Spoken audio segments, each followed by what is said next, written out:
친구야, 너 퇴직금 얼마 받았니? 재작년 가을 고등학교 동창회에서 김재훈이 물었습니다. BMW 7 시리즈 키를 만지작거리면서요. 손목엔 롤렉스가 번쩍였습니다. 나 2억 좀 넘게 나왔어. 제가 대답하자 그의 눈이 반짝였어요. 오. 저는 고개를 저었습니다. 아니, 아들 결혼시키느라 거의 다 썼어. 지금 남은 거 별로 없어. 그 순간 김재훈이 제 어깨를 탁 쳤습니다. 얼마나 남았는데? 설마 5천도 안 돼? 그 정도는 돼. 제가 대답하자 그가 웃었습니다. 그거면 충분해. 나 지금 한 달에 600 넘게 벌어. 너도 해봐. 그로부터 얼마 지나지 않아 저는 새벽 3시 편의점 카운터에 앉아 있었습니다. 알바보다 못한 돈을 벌면서요. 그리고 김재훈은 수천만 원대 빚을 지고 연락이 끊겼습니다. 도대체 무슨 일이 있었던 걸까요? 지금부터 그 이야기를 들려드리겠습니다. 시청 전 구독과 좋아요를 누르시면 로또에 당첨되는 행운이 올 수 있습니다. 그리고 지금 어디에서 시청하고 계신지 댓글로 남겨주세요. 여러분의 이야기도 듣고 싶습니다. 그럼 지금부터 시작되는 이야기 속으로 함께 들어가 볼까요? 제 이름은 박명규입니다. 올해 59살이에요. 얼마 전까지 공기업에서 일했습니다. 정확히는 30년 넘게 한 직장을 다녔어요. 자동차 부품 관리하는 일이었습니다. 협력사 납품 일정 조율하고 재고 관리하고 그런 것들이요. 입사했을 때가 28이었어요. 그때만 해도 공기업 들어가면 평생 직장이라고 했거든요. 성실하게 일하면 정년까지 간다고 믿었습니다. 실제로 그렇게 살았어요. 야근도 마다하지 않았고 주말 출근도 자주 했습니다. 부장까지는 못 올라갔어요. 차장으로 마지막을 맞이했습니다. 그래도 괜찮았어요. 월급 나쁘지 않았고 복지도 좋았거든요. 마지막 몇 년은 한 달에 600 정도 받았습니다. 그런데 재작년 초봄이었어요. 인사팀에서 연락이 왔습니다. 올라오라고 하더라고요. 뭔가 불길한 느낌이 들었어요. 회의실에 들어가니 인사 담당 이사가 앉아 있었습니다. 명규 씨, 명예퇴직 생각해 보셨어요? 갑작스러웠습니다. 정년까지 아직 2년 남았는데요. 회사가 어려워서요. 인력 구조 조정이 필요합니다. 자발적으로 나가시면 조건 좋게 드릴게요. 사실상 강제였어요. 버티면 불이익이라는 뜻이었죠. 며칠을 고민했습니다. 결국 받아들였어요. 30년 넘게 바친 회사가 이렇게 끝나는구나. 허무했습니다. 퇴직금은 2억을 좀 넘게 받았어요. 명예퇴직 위로금까지 합쳐서요. 통장에 찍힌 그 숫자를 보는데 기분이 이상했습니다. 30년 치고는 많지 않다는 생각이 들었어요. 여보, 우리 이제 뭐하고 살아? 아내한테 물었습니다. 연금 나오잖아요. 그걸로 살면 되지. 국민연금이랑 퇴직연금 합쳐서 한 달에 150 정도 나왔어요. 부부 둘이 살기엔 빠듯했습니다. 그때 아들 준혁이한테 전화가 왔어요. 아버지, 저 결혼하려고요. 32이었습니다. 때가 됐죠. 축하한다. 언제 해? 이번 봄에요. 근데 아버지, 전세금이랑 혼수 준비하려면 돈이 좀 필요해서요.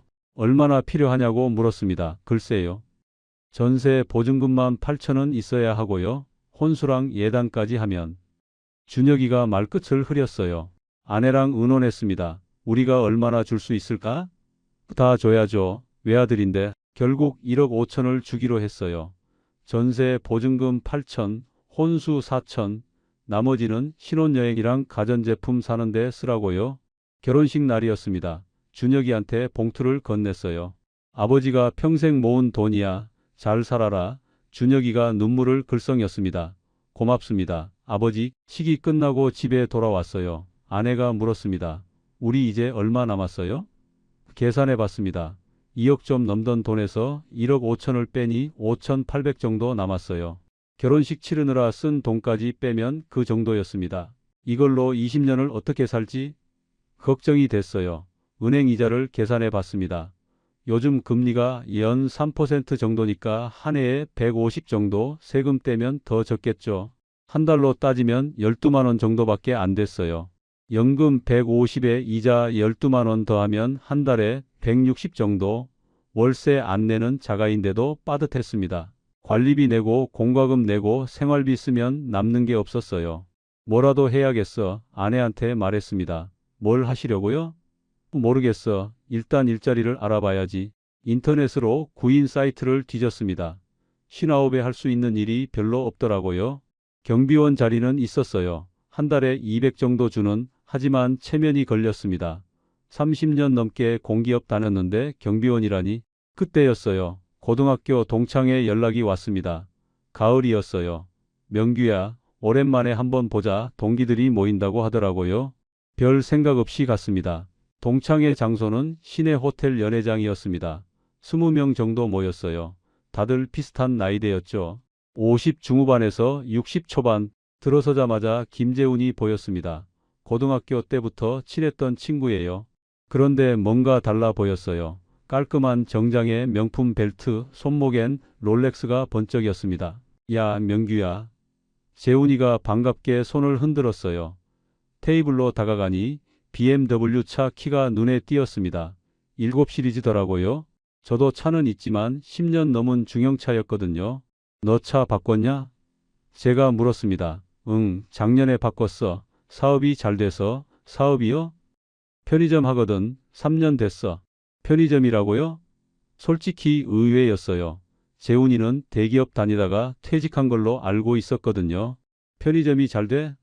잘 되고 말고. 나 지금 한 달에 600은 넘게 벌어. 600이요? 제 퇴직 전 월급만큼이었습니다. 거짓말 아니야? 진짜야. 요즘 편의점이 대박이거든.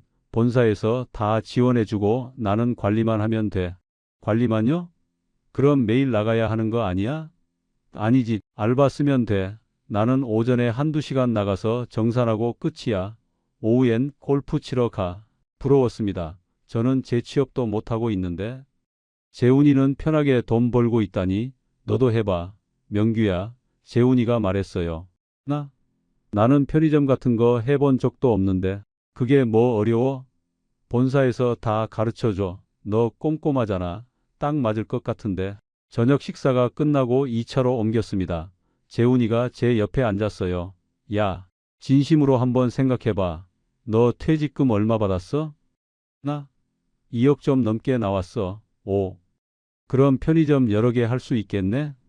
저는 고개를 저었습니다. 아니, 아들 결혼시키느라 거의 다 썼어. 지금 남은 거 별로 없어. 재훈이 눈이 반짝였어요. 얼마나 남았는데? 설마 5천도 안 돼? 그 정도는 돼. 제가 대답하자 재훈이가 제 어깨를 탁 쳤습니다. 그거면 충분해. 편의점은 7천 정도면 시작할 수 있거든. 너 지금 6천 가까이 있으면 1,000만 원 정도만 더 있으면 되잖아. 1,000만 원이요? 그 정도는 대출 받으면 되지. 이자도 얼마 안 돼. 재훈이가 말했습니다. 근데 진짜 한 달에 600이나 벌어? 응, 내가 거짓말할 이유가 있나? 매출이 좋은 달엔 700도 넘어. 그날 밤 집에 돌아와서 잠이 안 왔어요. 재훈이 말이 계속 머릿속을 맴돌았습니다. 한 달에 600, 연금 150이랑 합치면 750, 그 정도면 여유롭게 살 수 있을 것 같았어요. 다음 날 아내한테 말했습니다. 여보, 나 편의점 할까봐. 편의점이요? 갑자기 왜요? 어제 동창회에서 재훈이를 만났는데 편의점에서 잘 번대. 얼마나 버는데요?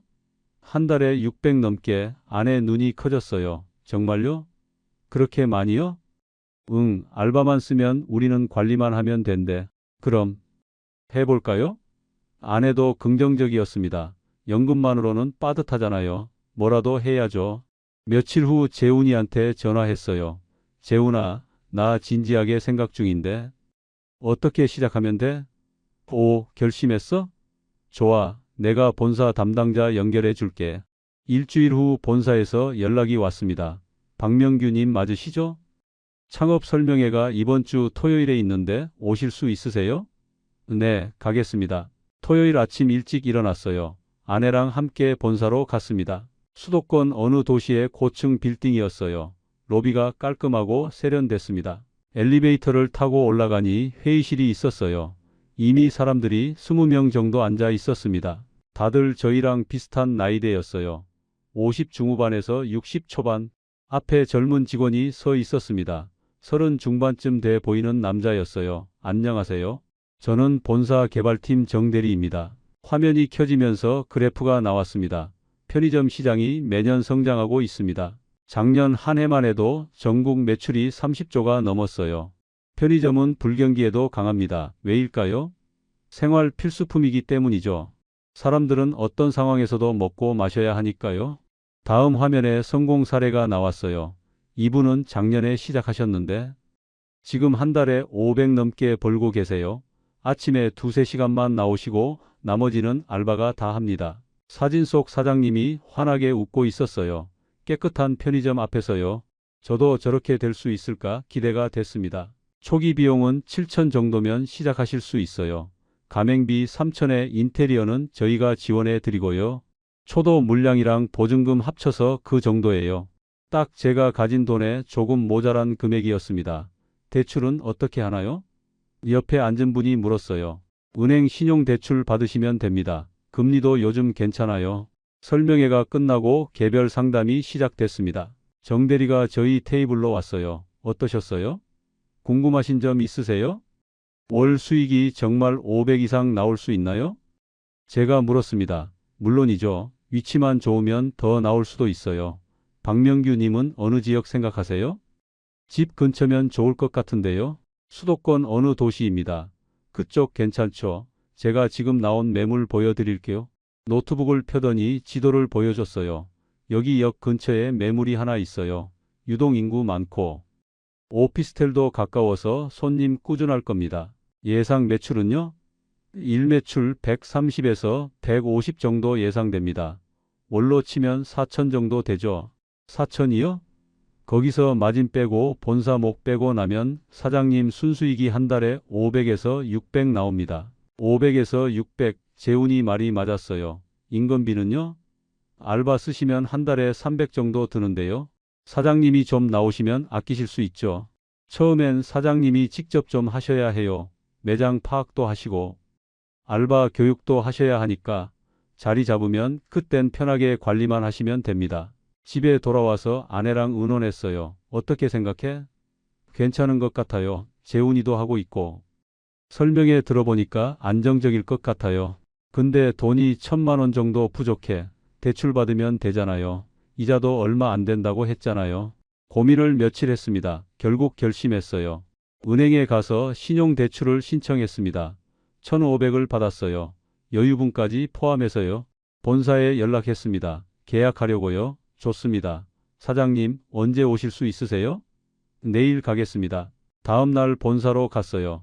회의실에서 계약서를 받았습니다. 두꺼운 서류였어요. 50페이지가 넘었습니다. 여기 서명하시면 돼요. 정 대리가 중요한 부분만 설명해 줬어요. 계약 기간 5년이고요. 영업시간은 24시간 또는 19시간 중에 선택하실 수 있어요. 24시간으로 해야 매출 높겠죠? 그렇죠. 야간 매출이 무시 못해요. 대부분 24시간 하세요. 계약서를 꼼꼼히 읽어야 했는데 대충 훑어봤습니다. 법률 용어가 많아서 무슨 소린지 잘 모르겠더라고요. 글씨도 작았고요. 서명했습니다. 도장을 찍었어요. 7천만 원을 송금했습니다. 예금 6천 가까이에 대출 1,500 중에 일부를 더해서요. 손이 떨렸습니다. 인생에서 이렇게 큰 돈을 한 번에 쓴 적이 거의 없었거든요. 집 살 때 빼고는요. 축하드립니다. 사장님, 정 대리가 악수를 청했어요. 앞으로 잘 부탁드립니다. 재훈이한테 전화했습니다. 재훈아, 나 계약했어. 오, 결심했구나. 축하해. 걱정 마. 잘 될 거야. 2달 정도 지났을까요? 매장 준비가 끝났습니다. 인테리어도 마무리되고 상품도 다 들어왔어요. 오픈 전날 밤 매장을 둘러봤습니다. 깨끗하고 밝았어요. 형광등 불빛 아래 진열된 상품들이 반짝반짝 빛났습니다. 음료 냉장고, 도시락 냉장고, 아이스크림 냉동고, 과자 코너, 라면 코너, 모든 게 새 것이었어요. 여보, 우리 가게예요. 아내가 감격스러운 표정으로 말했습니다. 응, 드디어 우리 가게가 생겼어. 뿌듯했습니다. 59 나이에 처음으로 내 사업을 하게 됐어요. 공기업 월급쟁이로만 살다가 사장이 된 거죠. 오픈 당일 아침 일찍 나왔습니다. 6시였어요. 아직 어두웠습니다. 매장 불을 켰어요. 문을 열고 카운터에 섰습니다. 첫 손님이 들어왔어요. 출근길 직장인이었습니다. 30 정도 돼 보이는 남자였어요. 새로 오픈했네요? 네, 오늘 첫날이에요. 자주 올게요. 회사가 근처거든요. 고맙습니다. 삼각김밥이랑 커피를 계산했어요. 첫 매출이었습니다. 계산기에서 소리가 났어요. 그 소리가 참 좋았습니다. 장사가 되는구나. 손님이 오는구나. 희망이 생겼어요. 오픈 첫 주는 정말 바빴습니다. 본사에서 행사를 지원해줬거든요. 현수막을 걸었어요. 오픈 기념 할인 1+1 손님들이 꽤 왔습니다. 하루 매출이 100만 원 넘는 날도 있었어요. 140까지 찍은 날도 있었습니다. 여보, 오늘 매출 140이야. 아내한테 자랑했어요. 정말요? 대박이네요. 재훈이한테 전화했습니다. 재훈아, 매출 진짜 좋다. 그럼 내가 뭐랬어? 잘 될 거라고 했잖아. 한 달이 지났습니다. 첫 달 매출을 정산해 봤어요. 4,200 정도 나왔습니다. 본사에서 말한 것보다는 조금 적었지만 나쁘지 않았어요. 첫 달이니까 이 정도면 괜찮은 거죠? 정대리한테 물었습니다. 네, 좋으신 편이에요. 자리 잡으시면 더 오를 겁니다. 수익을 계산해 봤습니다. 마진 빼고 본사 못 빼고 나니 800 정도 남았어요. 여기서 월세 200 빼고 전기료 30 빼고 나면 570. 이 정도면 됐네. 아내한테 말했습니다. 그런데 인건비는요? 알바 써야죠. 알바를 구했습니다. 구인 앱에 공고를 올렸어요. 지원자가 여럿 왔습니다. 대학생 둘이랑 주부 한 명을 뽑았어요. 시급은 10,000원 조금 넘게 줬습니다. 최저임금보다 약간 높게요. 그래야 오래 다니니까요. 24시간을 세 타임으로 나눴습니다. 오전 6시부터 오후 2시까지가 첫 번째, 오후 2시부터 밤 10시까지가 두 번째, 밤 10시부터 아침 6시까지가 야간. 제가 오전 타임 할게요. 아내가 말했습니다. 아니야. 당신은 집에 있어. 나랑 알바가 돌아가면서 하면 돼. 아니에요. 제가 도와야죠. 초반엔 바쁘잖아요. 결국 아내도 오전에 나오기 시작했어요. 이달 매출이 나왔습니다. 4,100. 첫 달보다 조금 떨어졌습니다. 오픈 행사 끝나서 그런가 봐. 아내가 말했어요. 자리 잡으면 다시 오를 거야. 저도 그렇게 믿었습니다. 재훈이도 그랬어요. 처음엔 다 그래. 몇 달 지나면 안정돼. 그런데 인건비가 문제였습니다. 알바 3명 한 달 쓰는데 800 가까이 들었어요. 매출에서 마진 빼고 월세 빼고 전기료 빼고 나면 거의 남는 게 없었습니다. 이러면 안 되는데 계산기를 두드려 봤어요. 아무리 계산해도 적자였습니다. 정대리한테 전화했습니다. 저 매출이 4,000 정도 나오는데 알바비 내면 남는 게 없어요. 아, 사장님, 처음엔 좀 그래요. 매출 더 올리셔야 해요. 어떻게 올려요? 잘 팔리는 상품 위주로 발주하시고요. 행사 상품도 많이 넣으시고요. 그리고 사장님이 인건비 좀 아끼셔야 해요. 인건비를 아끼라고요?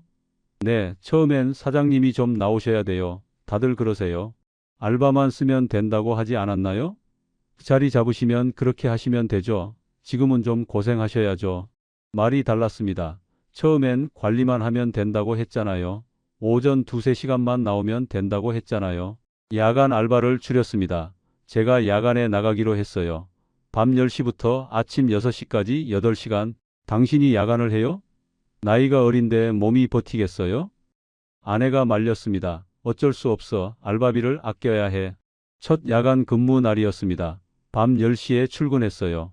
알바와 교대했습니다. 사장님 수고하세요. 응, 잘 가. 처음엔 괜찮았어요. 손님도 좀 오고 정리할 것도 있고. 시간이 갔습니다. 담배 진열하고 음료 채우고 바닥 닦고 할 일이 있었거든요. 그런데 새벽이 되니까 힘들어지기 시작했습니다. 2시쯤 됐을 때 졸음이 쏟아졌어요. 눈이 저절로 감기더라고요. 카운터에 앉아 있는데 머리가 꾸벅 숙여졌습니다. 정신을 차리려고 커피를 마셨어요. 그래도 졸렸습니다. 새벽 3시 손님이 거의 없었어요. 1시간에 한두 명 올까 말까였습니다. 조용했어요. 형광등 불빛만 밝았습니다. 잠깐 졸았습니다. 얼마나 졸았는지 모르겠어요. 벨소리에 깼습니다. 손님이 들어온 거였어요. 네, 어서 오세요. 허둥지둥 일어났습니다. 창피했어요. 손님이 이상하게 쳐다보더라고요. 아침 6시가 됐습니다. 오전 알바가 출근했어요. 사장님 수고하셨어요. 응, 고마워. 집에 돌아왔습니다. 온몸이 무거웠어요. 침대에 쓰러졌습니다. 낮잠을 잤어요. 일어나니 오후 3시였습니다. 저녁 먹고 또 야간 출근해야 했습니다. 생활 리듬이 완전히 망가졌어요. 낮에 자고 밤에 일하니까 몸이 적응을 못했습니다. 그렇게 한 달이 지났습니다. 제가 야간을 하니까 인건비가 250 정도 줄었어요. 그래도 손에 남는 건 150 정도밖에 안 됐습니다. 제가 일한 시간을 계산해 봤어요. 한 달에 240시간, 야간 8시간 곱하기 31, 150을 240으로 나누니 시급이 600 정도 나왔습니다. 최저임금이 10,000원인데 저는 600원 받고 일한 거였어요. 알바보다 못했습니다. 그때 처음으로 후회가 됐습니다. 뭔가 잘못됐구나. 이게 아닌데. 재훈이한테 전화했습니다. 재훈아, 너 지금도 한 달에 600 벌어? 응, 왜? 나는 150밖에 안 남는데. 인건비 내면 남는 게 없어. 그래? 이상한데 내 매장은 괜찮은데. 재훈이 목소리가 이상했습니다. 뭔가 거짓말하는 것 같았어요. 너 진짜야? 진짜라니까. 너 위치가 안 좋나 봐. 전화를 끊었습니다. 뭔가 불안했습니다. 재훈이 말이 진짜일까? 아니면 나만 이런 걸까? 석 달째였습니다. 매출이 계속 떨어지고 있었어요. 4천에서 3,800으로 다시 3,500으로. 왜 이러지? 걱정이 됐습니다. 손님이 눈에 띄게 줄었어요. 특히 점심시간이랑 저녁시간에 그랬습니다. 어느 날 매장 앞을 관찰했어요. 출퇴근 시간에 사람들이 어디로 가는지 봤습니다. 그러다가 알게 됐어요. 제 매장에서 100m도 안 되는 곳에 다른 편의점이 있었습니다. 다른 브랜드였어요. 처음부터 있던 곳이었는데 신경을 안 썼거든요. 그런데 그쪽에 손님이 더 많더라고요. 왜 그런지 봤더니 거기가 지하철역이랑 더 가까웠어요. 출근하는 사람들이 역 가는 길에 거기를 먼저 지나가는 거였습니다. 제 매장은 역에서 조금 더 먼 쪽에 있었어요. 퇴근하는 사람들은 제 쪽으로 오는데 출근하는 사람들은 경쟁 편의점으로 갔습니다. 그것뿐이 아니었어요. 한 달 후 제 매장 대각선 건너편에 또 다른 편의점이 오픈했습니다. 이것도 다른 브랜드였어요. 공사 시작하는 걸 봤을 때 설마 했는데 정말 편의점이었습니다. 50m도 안 되는 거리였어요. 이게 말이 돼? 아내한테 말했습니다. 바로 앞인데 또 편의점이 들어와요? 본사한테 항의해봐요. 정대리한테 전화했어요. 저기요. 제 매장 바로 앞에 다른 편의점이 들어왔어요. 이거 어떻게 안 돼요? 다른 브랜드는 저희가 어떻게 할 수가 없어요. 같은 브랜드면 거리 제한이 있어서 조정이 되는데요. 그럼 어떡해요? 손님 다 뺏기잖아요. 사장님이 더 열심히 하셔야죠. 서비스 좋게 하시고요. 단골 관리 잘 하시고요. 황당했습니다. 경쟁 편의점이 바로 앞에 들어오는데 서비스 좋게 하라고요? 그게 무슨 해결책이에요? 새 편의점이 오픈했습니다. 대대적으로 행사를 하더라고요. 현수막 걸고 할인하고 1+1하고 제 매장 앞을 지나던 손님들이 그쪽으로 갔습니다. 오픈 행사니까 거기가 더 싸잖아요. 한번 가면 습관이 되더라고요. 그달 매출이 3천으로 떨어졌습니다. 처음보다 1,200이나 줄었어요. 정산을 해봤습니다. 손에 남는 게 거의 없었어요. 더 큰 문제가 생겼습니다. 손님들이 불평하기 시작했어요. 편의점은 왜 이렇게 비싸요? 한 손님이 말했습니다. 마트랑 비교하면 너무 차이 나요? 같은 물 한 병이 마트에선 1,000원인데 여기선 1,500이에요. 맞는 말이었어요. 편의점 가격이 마트보다 비쌌습니다. 본사에서 정한 가격이라 제가 마음대로 못 바꾸거든요. 요즘 물가가 너무 올라서 편의점은 부담돼요. 단골 손님도 그렇게 말했습니다. 큰 거 살 땐 마트 가야겠어요. 고물가 시대였습니다. 사람들이 돈을 아끼려고 했어요. 편의점은 비싸다는 인식이 퍼졌습니다. 매출이 계속 떨어졌어요. 3천에서 2,800으로 일매출로 치면 100 미만이었습니다. 알바도 문제였습니다. 대학생 한 명이 한 달 만에 그만뒀어요. 사장님, 저 다른데 알바 구했어요. 거기가 시급이 더 높아서요. 얼마나 주는데? 12,000원이요. 최저임금이 또 올랐거든요. 작년보다 300원 정도 올랐어요. 새 알바를 구해야 했습니다. 황급히 공고를 올렸어요. 지원자가 몇 명 왔는데 면접 보고 한 명을 뽑았습니다. 그런데 새로 온 알바가 이틀 해보고 안 나오더라고요. 힘들어서 못하겠어요. 전화로 말하고 끊었습니다. 결국 제가 더 나가야 했습니다. 야간뿐만 아니라 오전에도 나갔어요. 하루에 12시간씩 일하는 날이 많아졌습니다. 아내도 저녁 타임에 나오기 시작했어요. 여보, 나 좀 도와줘. 저녁에 잠깐만 알았어요. 부부가 교대로 일했습니다. 아내가 저녁 6시부터 10시까지 4시간, 제가 10시부터 아침 6시까지 8시간, 집에서 같이 있는 시간이 없어졌습니다. 저녁 먹을 때 잠깐 마주치고 바로 출근했어요. 허리가 아프기 시작했습니다. 하루 종일 서 있으니까요. 카운터에서 계속 서서 일하잖아요. 저녁에 집에 오면 발이 퉁퉁 부어 있었어요. 신발이 안 들어갈 정도였습니다. 잠을 제대로 못 자니까 두통도 생겼어요. 진통제를 달고 살았습니다. 그래도 멈출 수가 없었어요. 매장을 비우면 안 되니까요. 넉 달째 매출을 정산했습니다. 2,500, 월세랑 관리비 내기도 빠듯했습니다. 적자였어요. 저축해둔 돈에서 빼서 메웠습니다. 퇴직금 말고 따로 있던 비상금이 있었거든요. 거기서 조금씩 빠졌습니다. 이러다 다 없어지겠어. 아내가 걱정했습니다. 조금만 참아. 곧 나아질 거야. 그렇게 말했지만 확신이 없었어요. 손님은 계속 줄고 경쟁은 심해지고 인건비는 계속 오르고 허리 통증이 심해졌습니다. 서 있는 것도 힘들었어요. 허리를 숙이면 찌릿찌릿했습니다. 병원에 갔더니 디스크 촉이라고 하더라고요. 무리하지 마세요. 물리치료 받으셔야 해요.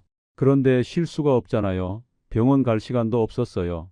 진통제 먹고 버텼습니다. 아내도 지쳐갔습니다. 얼굴이 헬쑥해졌어요.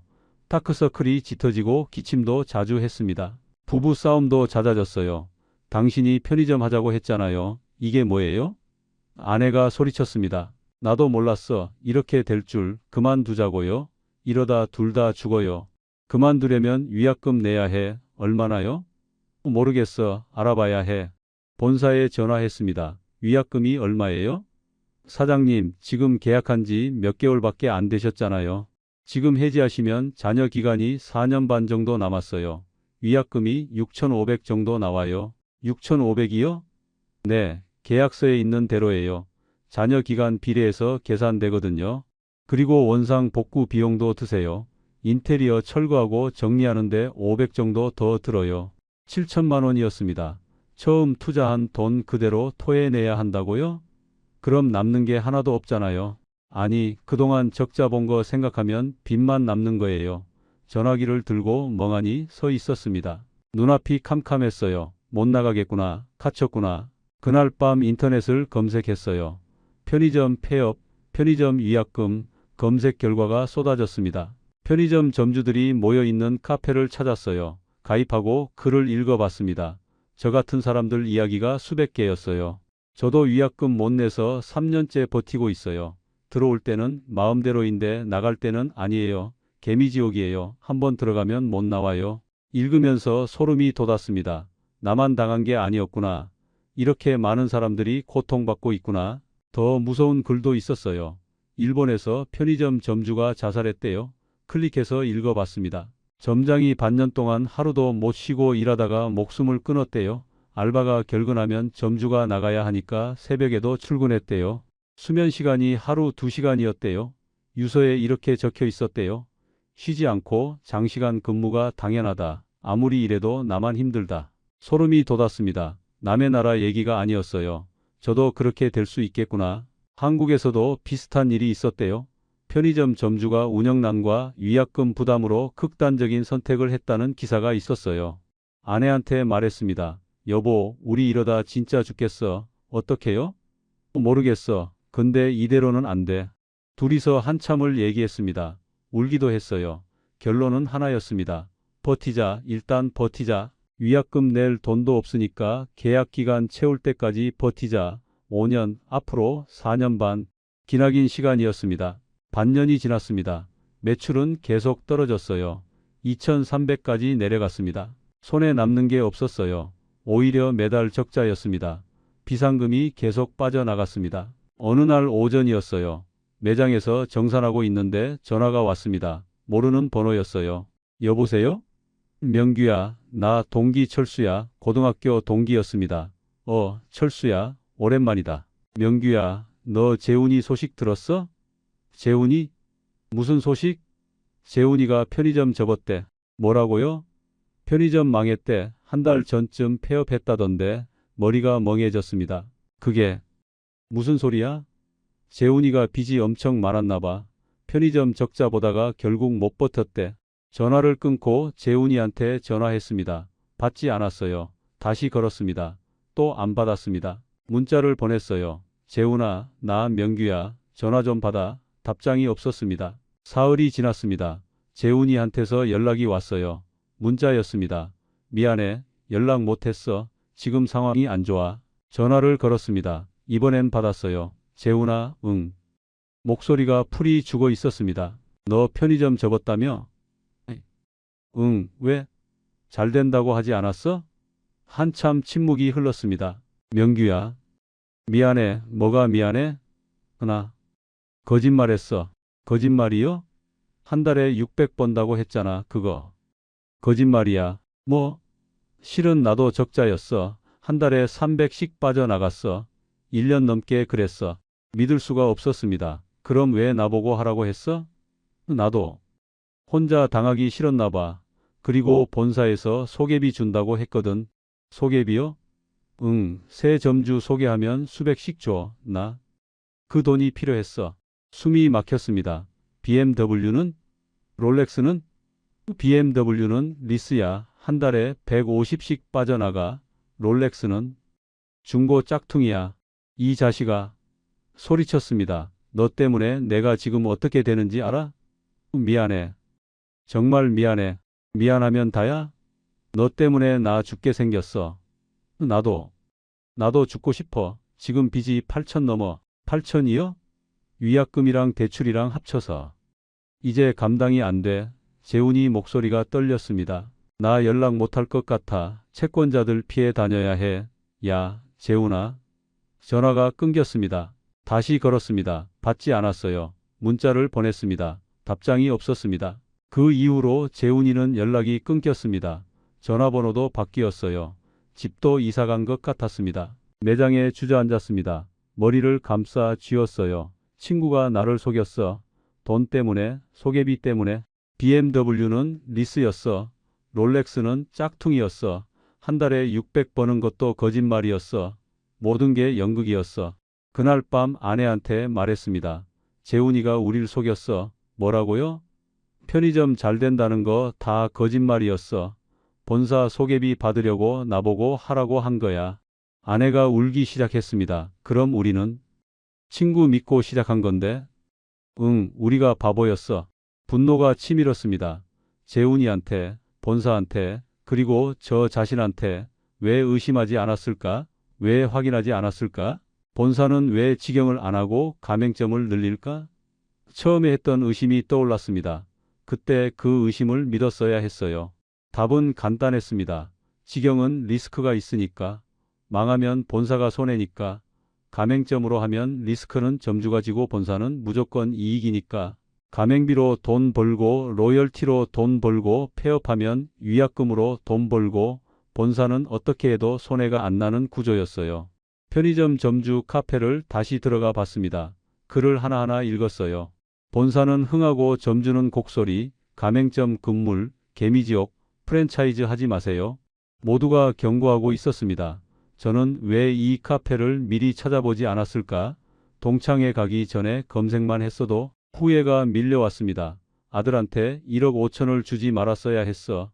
아니, 1억만 줬어도 재훈이 말을 믿지 말았어야 했어. 본사 설명회 갈 때 계약서를 꼼꼼히 읽었어야 했어. 위약금 조항을 확인했어야 했어.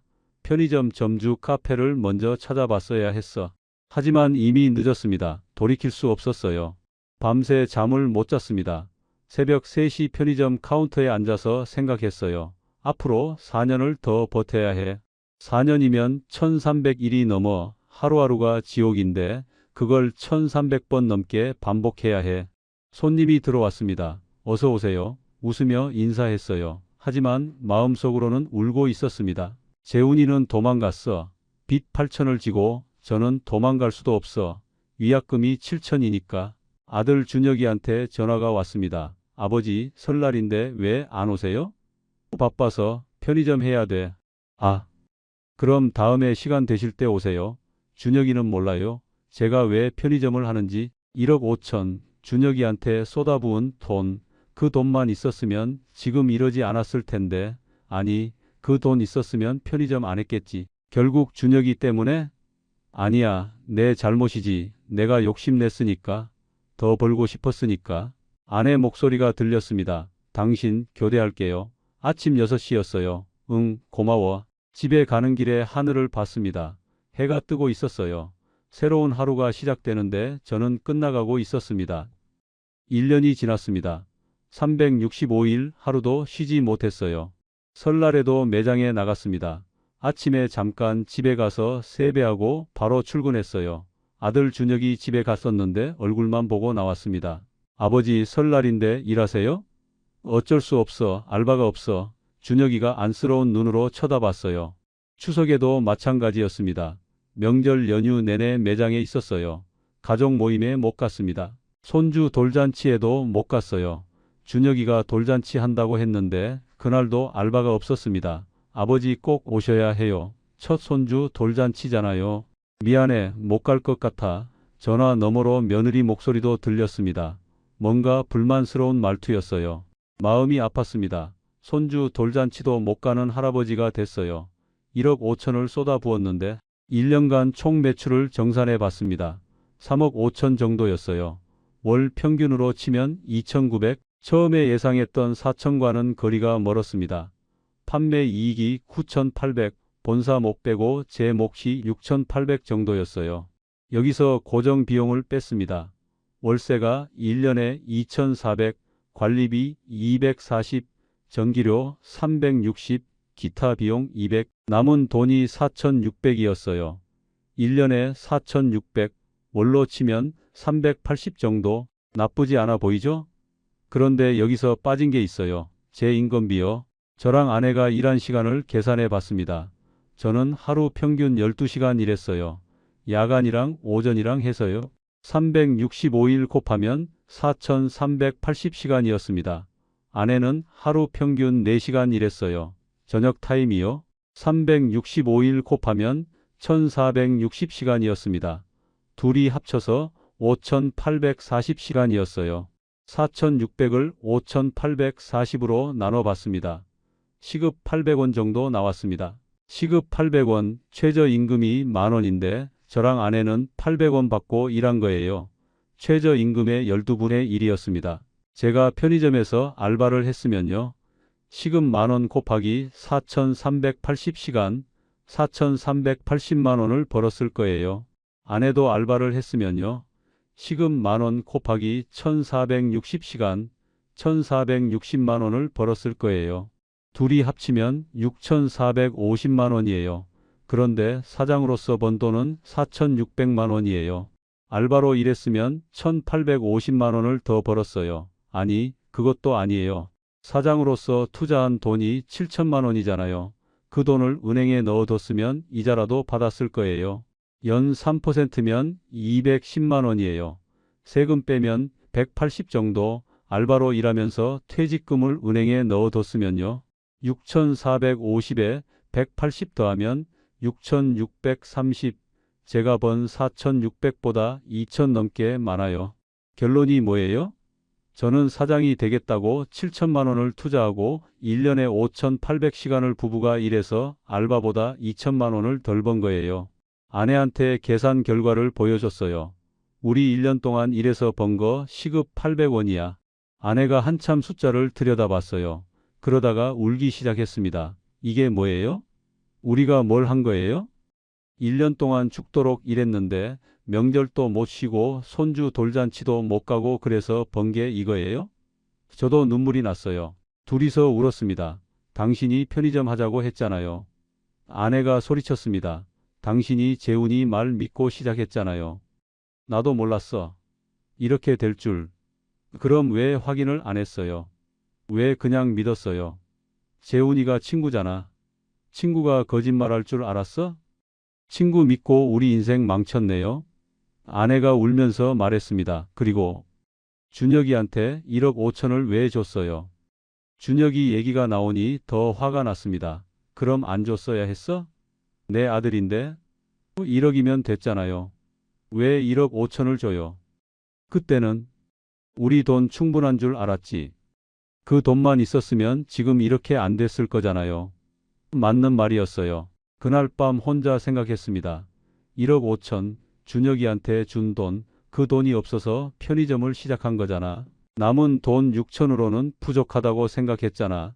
재훈이 말 듣고 7천이면 된다고 해서 대출까지 받았잖아. 만약 준혁이한테 1억만 줬으면요. 남은 돈이 1억 6천이었을 거예요. 그럼 편의점 안 했을 거예요. 은행에 넣어뒀겠죠. 결국 준혁이 때문에? 아니야, 내 욕심 때문이지. 더 벌고 싶었으니까. 하지만 가슴 한편으로는 원망이 생겼습니다. 준혁이한테 전화가 왔어요. 아버지, 이번 주말에 저희 집 오실 수 있어요? 아이 보러 오세요. 바빠서. 편의점 해야 돼. 아버지 요즘 얼굴도 못 봤잖아요. 미안해. 다음에. 전화를 끊고 생각했습니다. 준혁이는 몰라요. 제가 1억 5천 준 후 6천만 원 남아서 편의점 한 거? 준혁이는 아버지가 야간 근무하는 것도 몰라요. 그냥 아버지가 심심해서 편의점 하시나 보다 생각하겠죠. 며칠 후 준혁이 집에 갔습니다. 깨끗한 30평 아파트였어요. 손주 방엔 장난감이 가득했습니다. 허리가 아파서 바닥에 못 앉았어요. 소파에 앉았습니다. 며느리가 물었어요. 아버지 편의점 잘 되세요? 응. 그럭저럭. 속으로는 생각했습니다. 너네 전세금 대느라 내가 이 꼴이야. 준혁이가 손주를 안겨줬어요. 할아버지 안아보세요. 손주가 웃었습니다. 귀여웠어요. 하지만 동시에 원망도 들었습니다. 이 아이 때문에, 이 아이 집 때문에 내가 지금 지옥에 있어. 아니야, 손주 잘못이 아니야.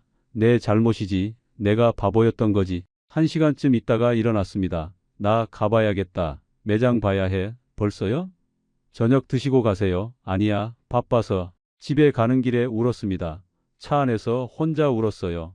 내 인생이 뭐였나? 30년 일하고 퇴직금 받고 아들 결혼시키고 그리고 친구 믿고 편의점 시작했다가 시급 800원 되고 이게 내 인생이야. 허리 통증이 계속 악화됐습니다. 병원에 다시 갔더니 디스크가 심해졌대요. 수술 고려하셔야 할 수도 있어요. 수술이요? 지금 일 많이 하세요? 편의점 운영해요. 그럼 좀 쉬셔야 해요. 이러다 큰일 나요. 쉴 수가 없잖아요. 위약금 7천이잖아요. 나가려면 7천을 내야 하는데 그 돈이 어디 있어요. 진통제 양을 늘렸습니다. 하루에 3번 먹었어요. 그래도 아팠습니다. 아내도 건강이 안 좋아졌습니다. 계속 기침하더니 병원에서 검사 받았어요. 만성기관지염이래요. 스트레스랑 과로 때문이에요. 쉬셔야 해요. 의사가 말했습니다. 쉬라고요? 어떻게요? 둘 다 약을 달고 살았습니다. 진통제에 기침약에 소화제에 50대 후반이 이렇게 늙어가는구나. 어느 날 밤 새벽 3시였습니다. 카운터에 앉아 있는데 갑자기 눈물이 났어요. 이유 없이 울음이 터졌습니다. 손님이 들어왔어요. 어서 오세요. 웃으며 인사했습니다. 눈물을 닦으면서요. 친구는 배신했어. 본사는 거짓말했어. 몸은 망가졌어. 아내는 원망해. 아들은 몰라. 손주는 못 봐. 그래도 버텨야 해. 3년 반이 남았어. 1270일이 남았어. 하루하루 버티면 언젠가 끝나겠지. 왜 이렇게 됐을까요? 1년 넘게 생각해 봤습니다. 어디서부터 잘못된 걸까요? 첫 번째는 친구를 의심하지 않았다는 거예요. 재훈이가 친구니까 믿었습니다. 고등학교 때부터 알던 사이니까 거짓말할 리 없다고 생각했어요. 하지만 돈 앞에서는 친구도 소용없더라고요. 재훈이는 본사 소개비 받으려고 저를 이용했어요. BMW도 리스였고 롤렉스도 짝퉁이었고 한 달에 600 번다는 것도 다 거짓말이었습니다. 친구라도 검증했어야 했어요. 정말로 한 달에 얼마 버는지 통장 내역을 보여달라고 했어야 했어요. 매장에 직접 가서 며칠 동안 관찰했어야 했어요. 다른 점주들한테도 물어봤어야 했습니다. 가까운 사람일수록 더 조심해야 해요. 가까운 사람일수록 의심을 못하니까요. 그게 독이 됩니다. 두 번째는 본사 말을 그대로 믿었다는 거예요. 월 500에서 600 번다는 말을 믿었습니다. 알바만 쓰면 된다는 말을 믿었어요. 사장님은 관리만 하시면 된다는 말을 믿었습니다. 다 거짓말이었어요. 본사가 보여준 예상 수익은 최상의 시나리오였습니다. 일매출 150 기준으로 계산한 거예요. 전국 평균 일매출이 100도 안 되는데 말이죠. 본사는 왜 직영을 안 하고 가맹점을 늘릴까요? 답은 간단합니다. 직영은 리스크가 있으니까요. 망하면 본사가 손해니까요. 가맹점으로 하면 리스크는 점주가 다 지고 본사는 무조건 이익이에요. 가맹비로 돈 벌고 로열티로 돈 벌고 폐업하면 위약금으로 돈 벌고요. 프랜차이즈의 본질은 이거예요. 본사가 돈 버는 구조지 점주가 돈 버는 구조가 아닙니다. 점포가 잘 되면 본사가 로열티로 배불러지고 망해도 본사는 위약금으로 손해가 없어요. 세 번째는 인건비를 과소평가했다는 거예요. 처음에 계산할 때 최저임금을 몇 년 전 기준으로 했습니다. 그때는 8,000원대였거든요. 그런데 실제로 시작하니까 최저임금이 10,000원 넘었어요. 30% 가까이 올랐던 거죠. 매년 오르는 걸 고려 안 했습니다.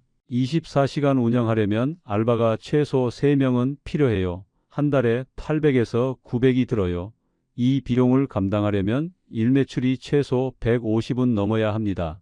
평균 일매출 100도 안 되는 매장으로는 절대 안 돼요. 결국 사장이 들어가야 합니다. 그럼 사장은 알바보다 못한 시급을 받게 돼요. 네 번째는 아들한테 너무 많이 줬다는 거예요. 1억 5천, 그 돈만 없었으면 편의점 안 했을 거예요. 남은 돈이 6천밖에 안 되니까 불안했어요. 이걸로 20년을 어떻게 살지 걱정됐습니다. 그래서 재훈이 말이 더 달콤하게 들렸어요. 물론 아들 결혼자금 주는 건 당연합니다. 하지만 적당히 줬어야 했어요. 1억이면 됐을 거예요.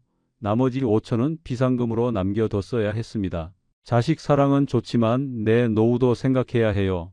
퇴직금 다 쏟아붓고 나서 불안해서 무리한 창업하면 안 됩니다. 다섯 번째는 계약서를 제대로 안 읽었다는 거예요. 50페이지 넘는 계약서를 대충 훑어봤습니다. 법률 용어가 많아서 무슨 소린지 몰랐거든요. 위약금 조항을 제대로 확인했어야 했어요. 중도 해지하면 얼마나 내야 하는지 계산해 봤어야 했습니다. 7천 가까이 내야 하는 걸 알았으면 시작 안 했을 거예요. 계약 기간 5년도 문제였습니다. 5년은 너무 긴 시간이에요. 그 사이에 경쟁 편의점 생기고 물가 오르고 최저임금 오르고 다 변합니다. 여섯 번째는 대안을 생각 안 했다는 거예요. 퇴직하고 할 수 있는 일이 편의점만 있는 게 아니에요. 알바를 해도 됩니다. 시급 10,000원이면 하루 8시간 주 5일에도 월 200이에요. 4대 보험 들어주고 퇴직금도 쌓여요. 쉬고 싶으면 쉴 수 있어요. 사장 노릇하면서 시급 800원 받는 것보다 낫습니다. 체면 때문에 알바 안 하겠다는 건 말이 안 돼요. 개인 택시도 있어요. 퇴직금으로 개인 택시 면허 사면 한 달에 350은 벌 수 있대요. 편의점보다 훨씬 낫습니다. 경비원도 있고 배달도 있고 할 수 있는 일은 많아요. 사장이라는 타이틀에 집착하지 말았어야 했습니다. 일곱 번째는 정보를 찾아보지 않았다는 거예요. 인터넷에 편의점 점주 카페가 있었어요. 거기엔 실패 사례가 수백 개 있었습니다. 미리 찾아봤으면 안 했을 거예요. 모두가 개미지옥이라고 경고하고 있었거든요. 위약금 때문에 못 나간다고 울부짖고 있었습니다. 하지만 저는 유튜브만 봤어요. 유튜브엔 성공 사례만 나와요. 본사에서 돈 주고 만든 광고니까요. 댓글도 관리되고 부정적인 댓글은 삭제돼요. 진짜 정보는 점주 카페에 있었습니다. 진짜 점주들의 진짜 이야기가 있었어요. 그걸 미리 봤어야 했습니다. 여덟 번째는 욕심을 부렸다는 거예요. 한 달에 600 번다는 말에 혹했습니다. 연금 150에 600 더하면 750이잖아요. 그 돈이면 여유롭게 살 수 있을 것 같았어요. 해외여행도 가고 골프도 치고 그렇게 살고 싶었습니다. 하지만 공짜 점심은 없어요. 편하게 돈 버는 일은 없습니다. 월 600을 벌려면 월 600만큼 고생해야 해요. 아니, 편의점은 고생해도 못 벌어요. 알바보다 못 벌어요. 사장이라는 이름만 있을 뿐이지 실제로는 노예예요. 마지막으로 무엇보다 중요한 건 지금 말씀드린 모든 실수를 한 번에 다 했다는 거예요. 친구를 의심 없이 믿고 본사 말을 검증 없이 받아들이고 계약서를 대충 읽고 아들한테 과도하게 주고 대안을 생각 안 하고 정보를 찾아보지 않고 욕심을 부렸습니다. 하나만 조심했어도 이렇게까지 안 됐을 거예요. 하지만 다 한꺼번에 무너지니까 돌이킬 수가 없었습니다. 지금 저는 어떻게 하고 있을까요? 아직 편의점을 하고 있습니다. 2년째예요. 앞으로 3년이 남았습니다. 1095일 계약 기간이 남았거든요. 위약금 낼 돈이 없어요. 적자 나면서 비상금도 다 썼습니다. 대출 이자도 갚아야 하고요. 지금 나가면 빚만 남아요. 그만두고 싶어도 못 그만둬요. 버틸 수밖에 없습니다. 하루하루 버티면 언젠가 끝나겠죠. 그래도 좀 달라진 게 있어요. 첫째는 기대를 버렸습니다. 월 600 번다는 꿈, 알바만 쓰고 관리만 한다는 꿈 다 버렸어요. 현실을 인정했습니다. 저는 사장이 아니에요. 알바보다 못한 노동자예요. 다만 위약금에 묶인 노예일 뿐입니다. 둘째는 최소한의 비용으로 운영합니다. 알바를 최소로 쓰고 제가 최대한 나가요. 적자만 안 나면 된다는 마인드로 해요. 돈 벌겠다는 생각 안 해요. 버티기만 하면 돼요. 3년만 버티면 나갈 수 있어요. 셋째는 건강을 챙기려고 노력해요. 아무리 바빠도 하루 6시간은 자려고 해요. 무리하다가 쓰러지면 끝이니까요. 진통제는 여전히 먹지만 병원은 가끔 가요. 물리치료도 받습니다. 몸이 완전히 망가지면 버틸 수가 없으니까요. 넷째는 계약 끝나면 바로 나갑니다. 3년 뒤 계약 만료되면 재계약 안 해요. 절대 안 해요. 나가는 거예요. 그때까지 버티는 게 목표예요. 3년만 버티자, 1000일만 버티자 그렇게 생각하면서 하루하루 살고 있습니다. 재훈이는 아직도 연락이 안 됩니다. 전화번호도 바꿨고 집도 이사 갔어요. 도망친 거죠. 용서할 수 없습니다. 친구라고 믿었는데 저를 이용했어요. 본사 소개비 받으려고 거짓말했어요. 하지만 동시에 생각합니다. 재훈이도 피해자였을지 모른다고. 재훈이도 본사한테 속았을 거예요. 그래서 빚 8천을 지고 도망간 거겠죠. 결국 진짜 나쁜 건 프랜차이즈 시스템이에요. 본사만 배불리고 점주는 쥐어짜는 구조, 개미지옥 같은 위약금 조항. 아들 준혁이는 아직도 몰라요. 제가 왜 편의점을 하는지, 왜 명절에도 못 가는지, 왜 손주도 못 보는지 말하고 싶지 않아요. 아들이 죄책감 느낄까 봐요. 1억 5천 받은 게 잘못이 아니잖아요. 제가 준 거잖아요. 하지만 가슴 한편으로는 원망이 남아 있습니다. 그 돈만 없었으면, 그 돈만 조금 덜 줬으면, 이런 생각하는 제가 나쁜 아버지인가요? 모르겠어요. 그냥 지쳐 있을 뿐입니다. 여러분께 정말 드리고 싶은 말씀이 있습니다. 편의점 창업 정말 하고 싶으세요? 본사 말 믿으세요? 월 600 번다는 말 믿으세요? 알바만 쓰면 된다는 말 믿으세요? 친구가 추천한다고 믿으세요? 그 말 믿고 뛰어든 사람들이 지금 어디 있는지 아세요? 새벽 3시에 카운터 지키고 있어요. 명절에도 못 쉬고 있어요. 알바보다 시급 낮게 받으면서 일하고 있어요. 그만두고 싶어도 위약금 때문에 못 나가고 있어요. 저처럼요. 편의점 창업하지 마세요. 그게 정답이에요. 정말 해야겠다면요. 첫째, 본사 말 믿지 마세요. 예상 수익표 믿지 마세요. 그거 최상의 시나리오예요. 평균은 그 절반도 안 돼요. 둘째, 점주 카페 먼저 가보세요. 실제로 하고 있는 사람들 얘기 들어보세요. 피해 사례 읽어보세요. 그래도 하고 싶으면 하세요. 셋째, 경쟁 편의점 확인하세요. 하려는 자리 주변에 편의점 몇 개 있는지 확인하세요. 반경 500m 안에 3개 이상 있으면 하지 마세요. 넷째, 인건비 계산하세요. 24시간 운영하려면 알바비 얼마 드는지 계산하세요. 최저임금 매년 오르는 것도 고려하세요. 그 돈 내고도 남는 게 있는지 확인하세요. 다섯째, 위약금 확인하세요. 중도 해지하면 위약금 얼마인지 계약서에서 확인하세요. 그 돈 낼 준비되어 있는지 생각해 보세요. 여섯째, 전 재산 투자하지 마세요. 퇴직금 전부 넣지 마세요. 실패해도 살 수 있을 만큼만 투자하세요.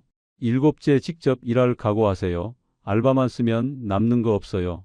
사장이 하루 12시간 일할 각오가 되어 있어야 해요.